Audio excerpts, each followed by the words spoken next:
Kamusta mga idol? PBA update muna tayo.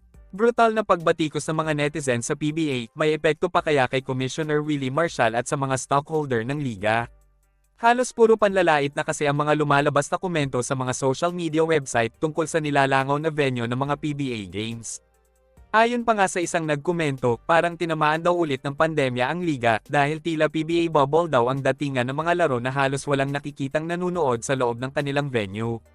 Mas mabuti pa nga daw na sa barangay covered court na lang daw gawin ang mga PBA games para siguradong sold out crowd.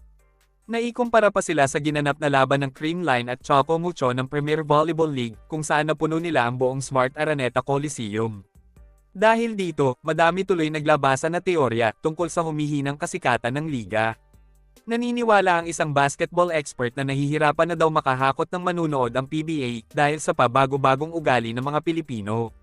Ilan sa mga epekto nito ay ang pagtaas ng mga bilihin, mabigat na trapiko sa Metro Manila, at ang nakaka-stress na trabaho ng mga ordinaryong Pilipino, na nagiging dahilan daw para mawala na sila ng ganang pumunta sa venue ng PBA Games. Maliban pa dito, madali na daw ma-access ngayon ang mga laro sa PBA nang walang kapagod-pagod. Pwede ka na kasing makanood ng laban gamit ang cellphone o computer, basta malakas lang daw ang iyong internet connection. Ilan lamang ito sa teorya na nakikitang dahilan ng paghina ng PBA. Karamihan naman sa mga netizens ay nagsasabing bulok na daw ang liga dahil sa pangit na sistema at pamamalakad ni Commissioner Willie Marshall.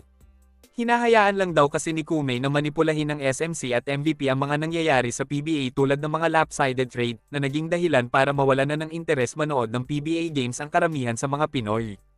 Madami na nga ang nagsasuggest na magbitiw na sa pwesto si Marshall dahil sa palpak na palakad niya sa liga.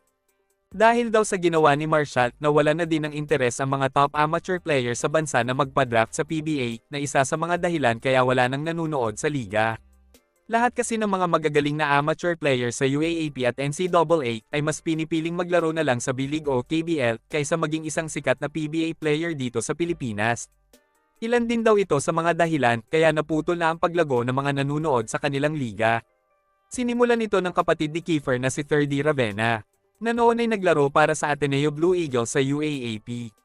Napabalita nga noon na hinikayat daw siya ni Commissioner Willie Marshall na magpa-draft sa PBA pero tahasan niyang tinanggihan ng alok sa kanya.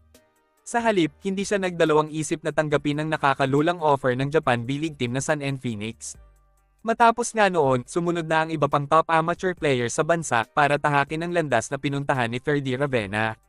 Maging ang mga PBA superstars na sina Ray Parks at Kiefer Ravenna, na kahit may existing contract pa sa kanilang mother team ay sumugal na din para maglaro sa B-League na lalo namang nagpalubog sa kasikatan ng liga mga idol.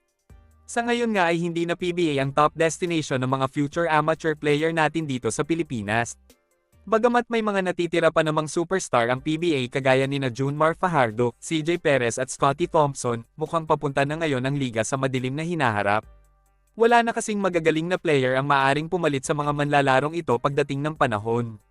Hanggang dito na lang muna mga idol. Maraming salamat sa panunood. Kita-kits ulit tayo sa videos na aking ipapalabas patungkol sa basketball. Kung bago ka pa lang sa channel ko, please consider to subscribe at huwag kalimutan pindutin ang like at notification bell button para updated ka sa videos na aking ipapalabas. Salamat mga idol.